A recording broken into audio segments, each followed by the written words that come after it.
Hi! In front of me is REALME GT NEO 3T, and today I would like to show you how you can switch on or off location of this device.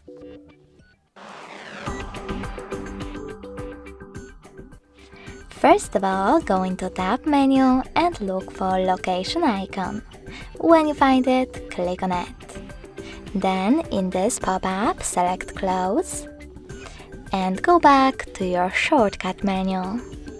As you can see, after that, location of my REALME is off, but you can always switch it on by clicking on the same icon. If you want to, you can always go into settings, scroll down and click on location section. Now manage it thanks to this switcher next to location feature. Thanks so much for watching. If you enjoyed this video, leave a like, comment and subscribe. Bye!